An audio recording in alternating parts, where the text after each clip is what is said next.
दोस्तों, ये बात हम सभी जानते हैं कि इस संसार से हम कुछ भी लेकर नहीं जा सकते। खाली हाथ आए थे और खाली हाथ ही जाना है। जब तक आप इस संसार में हो तब तक मैं या मेरा इस चक्कर में ना पड़े। जिंदगी में धन, लोभ, लालच के पीछे ना भागो। भागना है तो खुशियों के पीछे भागो। जिंदगी का मज़ा पैसे में या फिर बड़ी गाड़ी में नहीं है। जिंदगी का मज़ा खुश रहने में है। खुश रहो, क्योंकि दूसरे के पास चाहे कितना ही पैसा क्यों ना हो, जाएगा वो भी खाली हाथ और उसके पैसों का कोई और भोग करेगा। और अगर पैसा होकर भी आपका जीवन दुखों से भरा है तो आपकी ज़िंदगी अपने आप में ही बेकार है। याद रखना और इस पर गहराई से सोचना।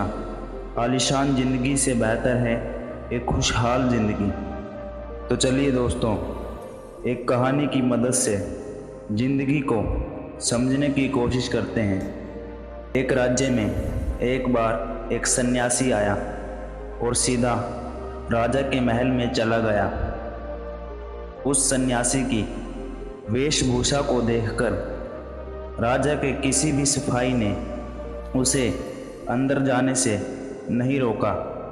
वो सन्यासी सीधा राजा के दरबार में चला गया। सन्यासी को अपने सामने देख राजा ने सन्यासी से पूछा, आप कौन हो और क्या चाहते हो?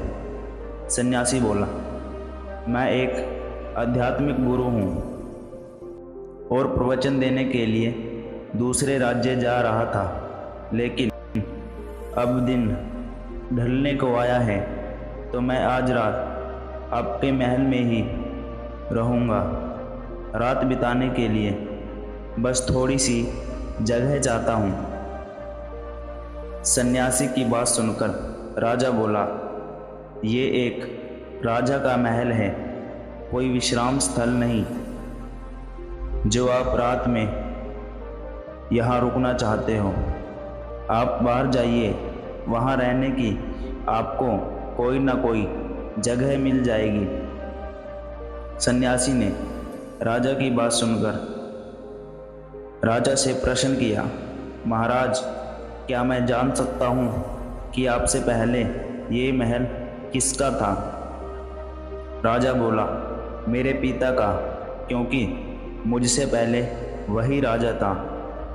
सन्यासी ने फिर प्रश्न किया, तो अब आपके पिताजी कहाँ हैं? राजा बोला, अब वो इस दुनिया में नहीं रहे, उन्हीं के बाद मैं राजा बना हूँ। सन्यासी ने फिर प्रश्न किया, अच्छा, तो आपके पिता से पहले ये महल किसका था? राजा को अब गुस्सा आने लगा, लेकिन फिर भी उसने शांत होकर जवाब दिया, मेरे पिता से पहले ये महल मेरे दादाजी का था, अब वो भी इस दुनिया में नहीं है। अब सन्यासी बोला, ये जगह जो न कल तुम्हारी थी और ना ही तुम्हारे जाने के बाद ये किसी और की होगी। इस संसार में लोग कुछ ही समय रह पाते हैं और फिर चले जाते हैं। जहां हम अपना समय बिताते हैं वही हमारा विश्राम स्थल है। ना तुम इसे अपने साथ लेकर जा पाओगे, ना ही कोई और। बताओ, तो यह महल एक विश्राम स्थल नहीं है तो क्या है?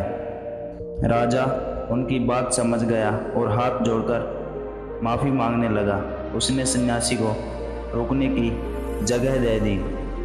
तो दोस्तों, इस कहानी से हमें शिक्षा मिलती है, जो भी चीज़ हमारे पास है उसे हम अपने साथ लेकर नहीं जा सकते। तो उम्मीद करता हूँ दोस्तों, आपको यह कहानी दिल से अच्छी लगी होगी। हंसते रहिए, मुस्कुराते रहिए और जीवन में आगे बढ़ते रहिए।